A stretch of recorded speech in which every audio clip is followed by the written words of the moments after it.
coming up on the Lead Ministry Podcast. What you're saying about the time switching, the idea that people think in their minds, they're like, yeah, but I'm a multitasker. No, you're not.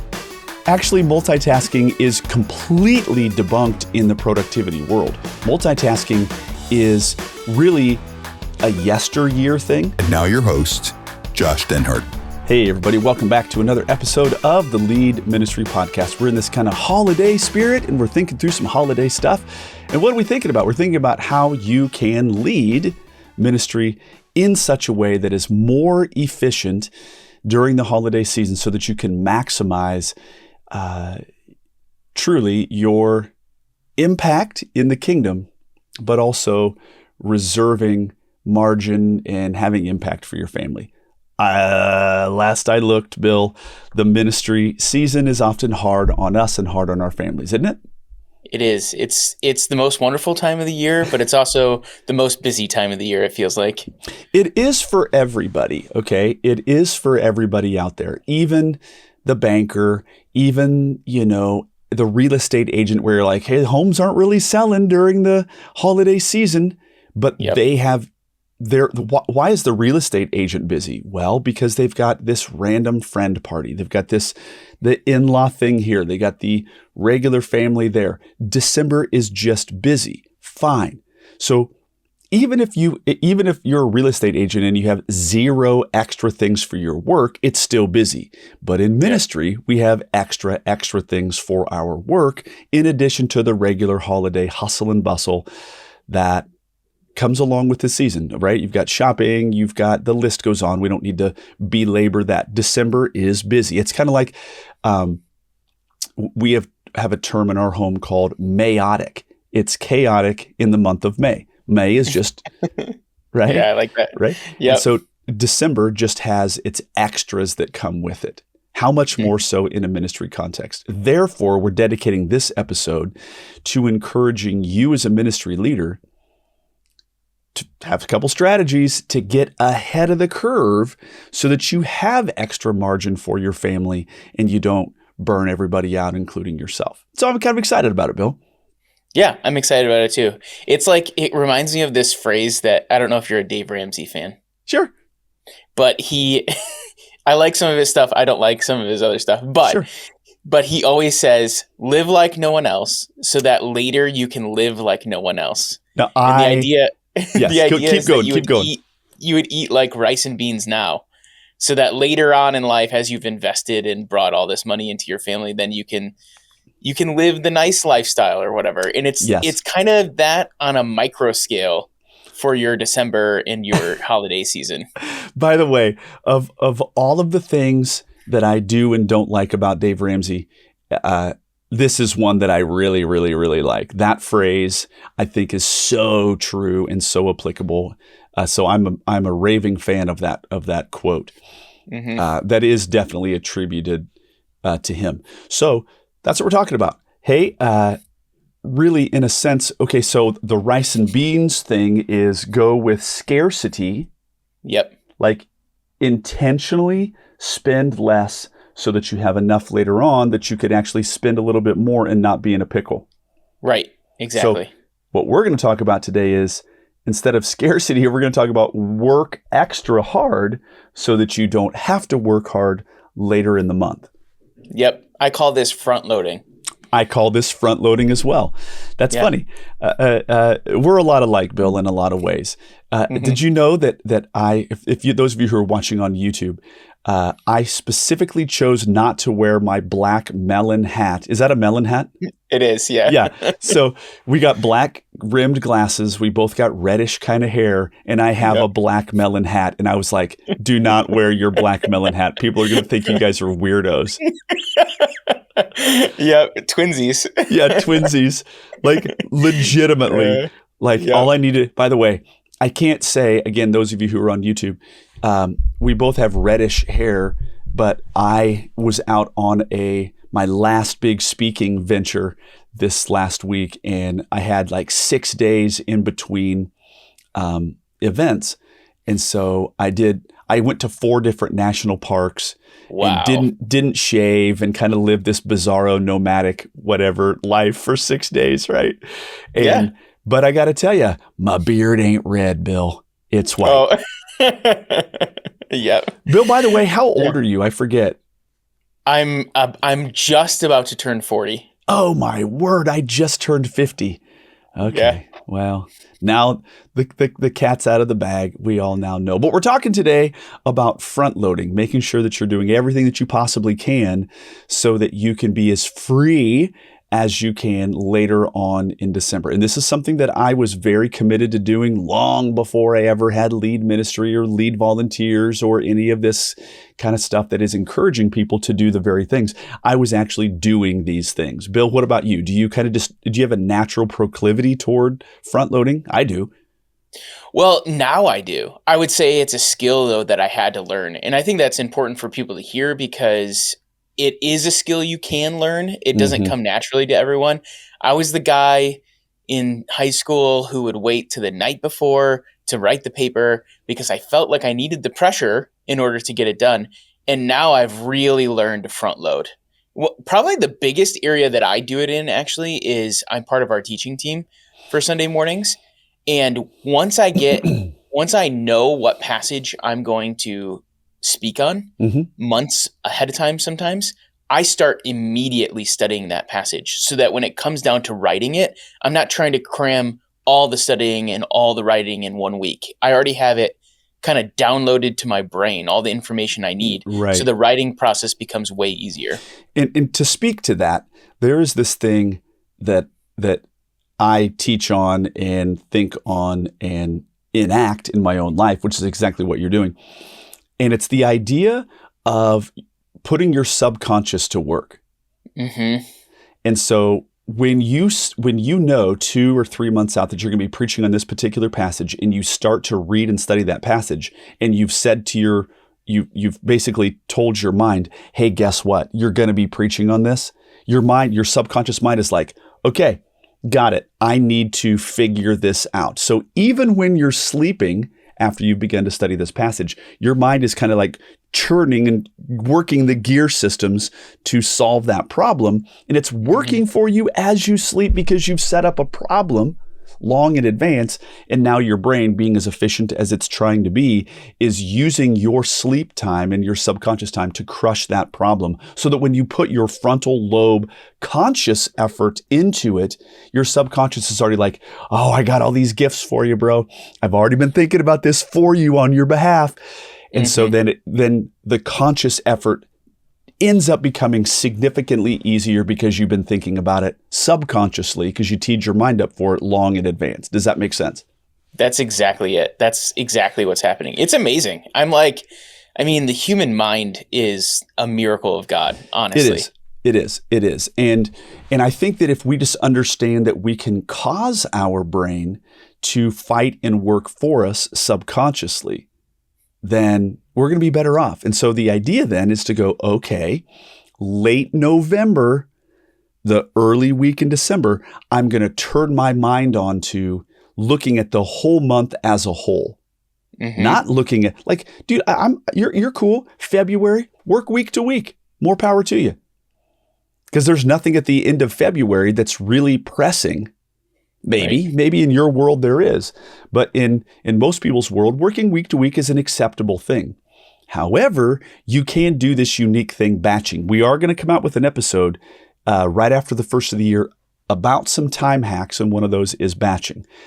Quick reveal, batching is simply doing the same type of task all at once, and you're just simply a little bit more efficient. So tee us up a little bit about batching, Bill. Yeah, I love the idea of grouping a certain work task into a time thing. So like, it would be like, hey, I have to, for instance, I'm going to write appreciation cards to all of my volunteers, right? I'm going to actually write all of these cards. If you're part of lead ministry, you know this because this is something Josh teaches. Yeah. But instead of you sitting down and saying like, oh yeah, I have to write that card. I'm going to like do that one this card. week. yeah, I'm going to write that one card. No, you sit down and you do like 10 of them, right? Yes. We do this a lot with lead ministry, in all of the like media that we do, right? Like Yes. I don't just sit down and do one thing. I'm uploading 4 or 5 videos, scheduling them out, batching them all together. We do it with everything we do because it's so efficient. It's efficient. And so as an example, whether people realize it or not, today is podcast day for Bill and I, and we're going to do 6 podcasts, one right after the other. Now, whether or not you're like, hey, wait a minute. I thought you were, I don't care what you think. We're seeking to be as efficient as possible. And why the efficiencies? Because the time that it takes for us to clear our calendar, the time that it takes for us to pull up our media, get all polished up, and me not wear my black hat, whatever, you get the idea, turning on our cameras and doing, like the startup and the close down cost, we only have one of those. And then we have 6 great opportunities in the middle. It's the same exact thing. So the energy that it takes you to put your gear system onto creating Sunday school lessons, get that gear system started, crank it up once, and then do the entire month of December and then wind it down once. It's called batching. It's not a new concept. It's not even that difficult to put your mind around, but it is a little bit of a discipline. Yeah, absolutely. And I think the other thing that you're avoiding is there is a cost for task switching, right? Speak to that. Well, you're so right. Okay. So as an example, like for me, I write sermons. So that requires an immense amount of concentration and focus.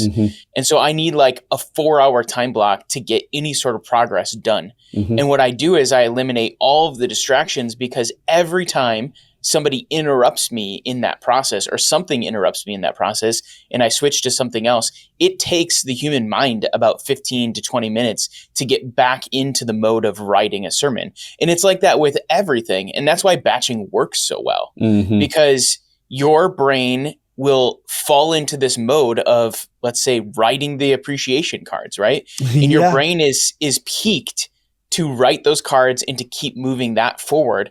If in the middle of that, somebody says, there's a bathroom emergency and the toilet's overflowing and you need to clean it up, you run out there, because church people do everything, right? Yes. And you clean that up. And when you go to sit back down at your desk to start writing those appreciation cards, it takes you a good 15 to 20 minutes to get back into the mode of writing the appreciation cards. Yes, you're exactly right.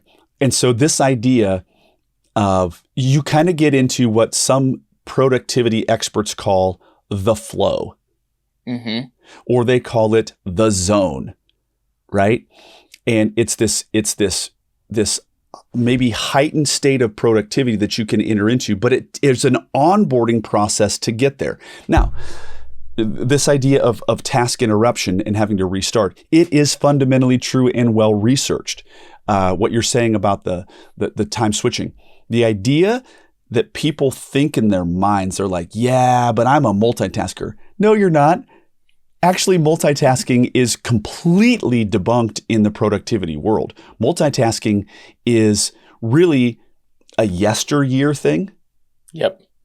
It is no longer, we now know enough about the brain. Multitasking, somebody out there is like, no, I'm the unique one. Actually, you're not. And I'm not trying to throw you under the bus if you think that you're this multitasker. You're actually extremely less efficient because of this startup, close down, startup, reclose down. This whole process of switching. You're actually it's an ADHD. It's a 1990s, early 2000s myth. 80s, 90s, early 2000s myth about multitasking. Yeah. So I recently just learned a nuance about this, because I would say that too all the time, that we can't multitask. And the reality is that like multitasking actually is a thing, because we've always, like, for instance, you can wash your dishes and listen to a podcast. Sure. And so in that sense, you're multitasking. What you can't do, see what's happening there actually when you're washing the dishes is you're doing a task that you've done forever. Your brain's on autopilot for that, right? That's the key. And so you can actually have your attention be focused on the podcast you're listening to while doing this task, right? What we can't do, what humans cannot do, is multi-focus. Okay, preach. We cannot focus on two things at the same time for any length of time. And so you couldn't, that's why if you're trying to listen to a podcast and your wife's trying to have a conversation with you, that's not going to work. No. In addition, if you're listening to a podcast and you're seeking to reply to a text, you are now no longer listening to the podcast. Right. And so if you're saying like, well, I do, when I sit at my computer, I'm doing all these things. What you're actually doing is you're not multi-focusing, you're focus switching quickly, which is really bad for your brain and leaves you exhausted at the end of the day. It is really, really, really inefficient. Yes, absolutely. Okay, so like we kind of just hijacked our own podcast, right? And we focused on this one thing for a while. But I want to say the reason why we have the holiday lights up is that, yes, it's December. The reason why we're starting the snow graphic effect every once in a while, if you're watching on YouTube, is because we're trying to help you to think through how you can be successful in the month of December. Guess what? Last I looked, you are going to be tasked with being at every single Christmas Eve service. You're going to be tasked with potentially being present on December 25th, even if it's not a Sunday. Sometimes churches, if it's like, hey, we don't care, this is the birth of Jesus Christ, we're having church on Thursday in the morning. Fine. More power to you. I'm not talking, you do you and you do your church, and whatever your church is doing, you kind of got to get behind. But what I want to say is, given that it's busy and it's an abnormal month, maybe you should think about working ahead so that you can be significantly more present. And by the way, here's an interesting one, Bill. At our church, you had a certain number of PTO, paid time off or vacation hours. And if you don't use it, brother, you lose it. Yeah. And so then there was this big push at the end of the year that people were all wanting to take time off. Well, of course, the executive pastor, back in June was like, hey, word to the wise, here's the number of people who can take off during the last 3 weeks of December. We actually all can't take it off. And so then people are like, right? And so, well, I would work the system that I would take December off if I would be completely honest. I figured a way around that, But my point is that if I'm taking time off, or I want to take time off, guess what? Sunday is still coming every single week of December, whether or not I'm on vacation or not. And there's going to be a group of kids, or there's going to be a group of students, or there's going to be a group of adults who are expecting a house group lesson, or they're expecting a student ministry sermon, or they're expecting a Sunday school lesson. All of those things still have to happen whether you're on vacation or not. Therefore, what I always sought to do is to go, here is a busy upcoming time. Let me work way ahead of the schedule that all of those things get done in 1 week. Yes. And there's an immense amount of, toll that takes in order to prep it. But it's one of those things that pays dividends when you get into that busy time and you're super prepared for it. Bingo. And so what we're saying is, do double Sunday school prep, do double youth group prep, do double house group lesson prep, do double sermon prep, whatever you can do to front load late November, early December to get as many of those things done. You're going to free up the precious opportunity to be present with your family during the most wonderful time of the year. Yep. And one way I like to do this in ministry, which is really fun, is I kind of like to, you've heard of this term before, gamify things, right? Yeah. Yeah. So like, people love games, right? We love the challenge of it and all of those things. So I like to think about, when I'm thinking about a ministry season ahead that I know I'm going to be busy, I like to think about, how could I go above and beyond so that, like, I literally, when I get to this season, I'm doing next to nothing. Like, what would Yes. that look like? How many things could I possibly check off my box? I get excited for it. I'm like, too. oh, I'm going to think of all the things and have it all prepared. And then you know what? If I get to that season and something goes wrong, it's actually not that big of a deal because I have everything else taken care of. That's exactly right. You know, it seems as if luck favors the prepared. Am I right? Mm-hmm. Yes. Absolutely. So people are like, "Oh, you're so lucky. You got all you." Dude, I worked hard. Yeah, exactly. Is it what? What are you talking about? So I'm with you, Bill. And even to the point where if in late November, I have thought through every conceivable thing that could be done during the month of December, I actually then go, oh, wait a minute. I know what I could do. I'm going to write a personal handwritten postcard to every single one of my volunteers. 225. You're like, what? Well, because I've thought of it early, I actually can pull it off. Right. Absolutely. And so it's not just the things that gotta be done. If I get into the get it done mode early on, I end up having more margin to do extra above and beyond really cool things so that people are feeling that I'm still engaged and I'm not asleep at the wheel, right? Yes, I love that. Yeah. So I mean, short episode. We just want to encourage you, like, I love this. Do your future self a favor, right? Mm-hmm. Bill has taught me a wonderful thing. Remember when you were talking about Homer Simpson and he was yes. like, I don't tell us that story. Yeah. He's like, well, he's like, should I eat this donut or should I not eat this donut? Well, that's future Homer's problem. So he eats the donut now. Right. Exactly. Or he's like, oh, I need to do this really hard thing is coming up. Well, I'm not going to do that. That's future Homer problem. Yes. And so that's the idea of like pushing everything off and hating your future self.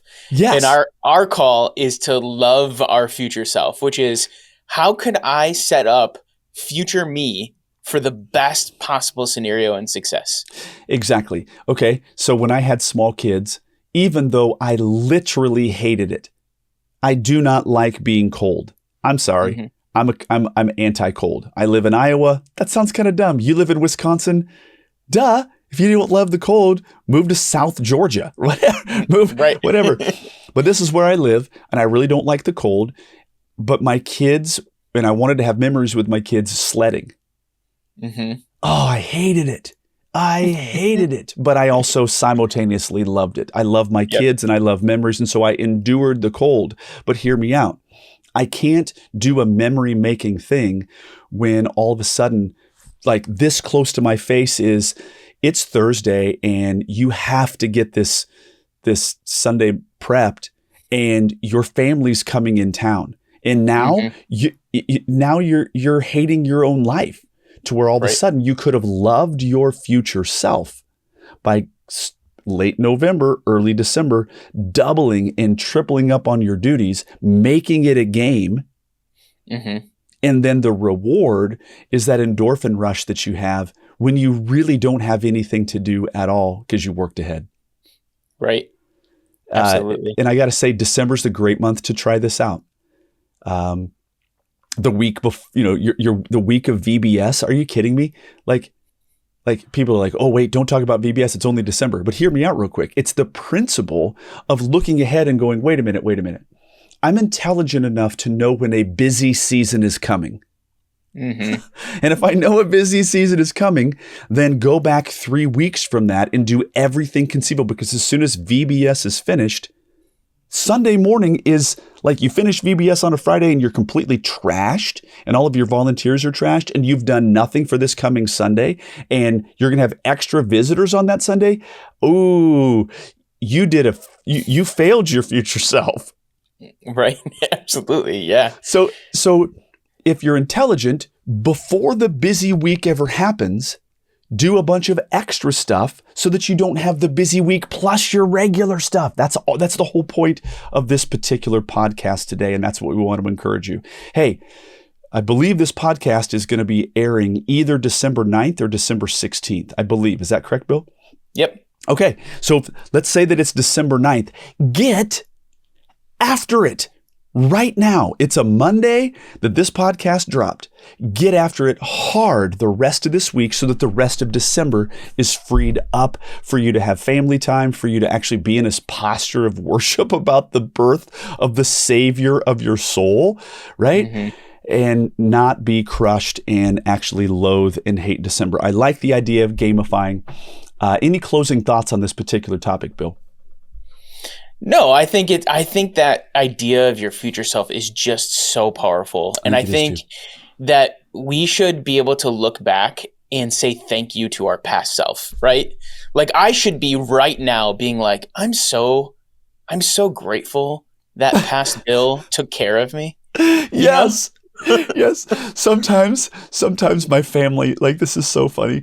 Like I'm the funny guy in my home. I'm the baby of the family. And so I've got a little bit more of a jovial, laughing self. And my wife is the firstborn. And so she often thinks that, that she needs to hold the fort together so that crazy Josh doesn't, don't give him the wheel. He's going to drive us into a ditch. And so there are times where I'm being my crazy self and everybody laughs. And then there's a pause. And then I go, I love me. And then everybody breaks into laughter all over again because I'm being a dork. You know what I mean? But really what you're saying is love your future self, truly. Mm-hmm. Care for your future self.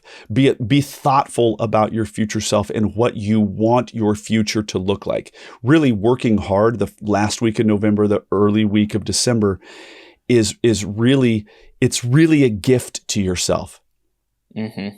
Absolutely. Well, gang, this is fun. We hope that you've had just a slight moment of inspiration. And if you're kind of like, oh my word, I listened late. Well, you always got next year, friends.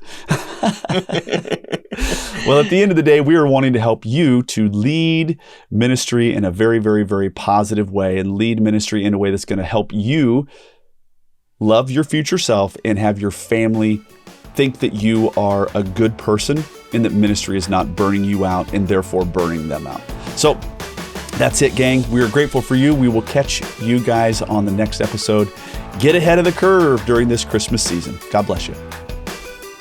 And that's a wrap for today's episode of Lead Ministry Podcast. Don't forget to subscribe and leave us a review. Make sure to follow us on Facebook and Instagram. Thanks for listening.